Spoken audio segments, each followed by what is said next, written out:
धनगर विद्यार्थ्यांसाठीच्या इंग्रजी शाळांमधील लुटीचं प्रकरण समोर आणलं होतं। राजे होळकर योजनेच्या अधिकाऱ्यांना मुंबईमध्ये पोहोचण्याच्या सूचना दिल्या गेल्यात। 4 जिल्ह्यातील अधिकारी आणि कारकुनांना मुंबईमध्ये बोलावलं गेलेलं आहे।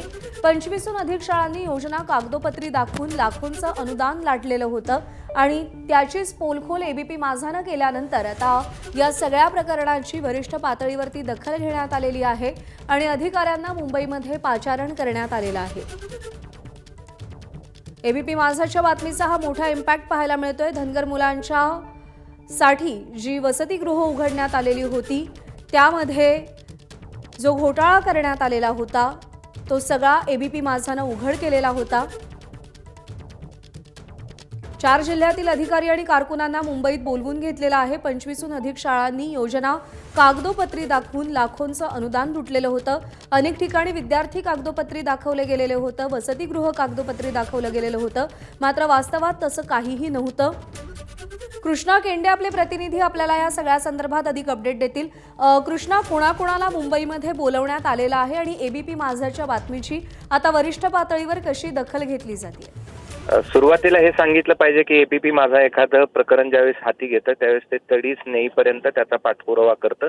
खरं तर याच शाळेची मान्यता एबीपी माझाच्या बातमीमुळे रद्द झाली होती, मात्र पुन्हा त्याच शाळेला मान्यता बहाल करणं आणि लुटीचा प्रकार पुन्हा सुरू होण्याची शक्यता होती आणि त्यामुळे एबीपी माझाने ही सगळी बातमी दाखवली। त्यानंतर आता छत्रपती संभाजीनगर विभागाअंतर्गत येणाऱ्या वरिष्ठ अधिकाऱ्यापासून ते या विभागाचं काम पाहणाऱ्या क्लार्क पर्यंत सर्व अधिकाऱ्यांना तातडीनं मुंबईला दप्तर घेऊन बोलवलं आहे आणि या सगळ्या प्रकरणाची पुन्हा सखोल चौकशी या ठिकाणी करण्यात येणार आहे आणि जर त्याच शाळा होत्या ज्यांनी घोटाळा केला होता त्यांना पुन्हा परवानगी देण्याचा प्रकार सुरू कसा झाला, कारण की यात कोर्टाच्या आदेशानंतर थेट सचिवांनी पत्र काढलं होतं की वसुली करा आणि गुन्हे दाखल करा। त्यांच्यावर गुन्हे दाखल करायच्या ऐवजी पुन्हा त्याच संस्थेला कसा परवानगी देण्यात आली अशा प्रकारचं सगळं हे प्रकरण आहे आणि आता यात पुन्हा वरिष्ठ कार्यालयाकडून मंत्रालयाकडून या सगळ्या प्रकरणामध्ये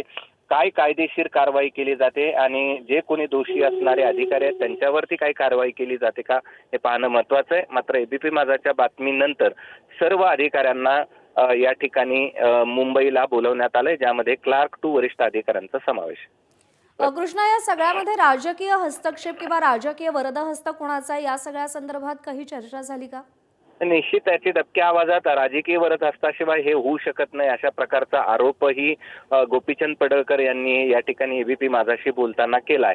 खरं तर या प्रकरणाची सुरुवात होते की सुरुवातीलाच अधिकाऱ्यांनी सांगितलं होतं की इथे कुठल्याही सुविधा नाही आहेत, मात्र तरी देखील वरिष्ठ पातळीवरती पुण्याच्या कार्यालयातून त्यांना ही सगळी परवानगी बहाल करण्यात आली। 2 वर्ष काही संस्थांनी लाखो रुपये या ठिकाणी कागदावर मुलं, कागदावर वसतिगृह, सर्व सुविधा कागदावर ठेवून सरकारी अनुदान उचललं।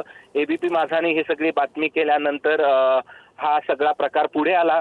एवढंच नाही तर काही संस्था चालकांनी एबीपी माझाशी बोलताना थेट मंत्र्यावर देखील आरोप या ठिकाणी केलेले होते आणि पुन्हा त्याच संस्थेला राजकीय वरदहस्त असल्याशिवाय परवानगी मिळणं शक्य नाही अशा प्रकारची चर्चा सुरू आहे। आता या सगळ्या प्रकरणात काय कारवाई होते हे पाहणं महत्त्वाचं आहे।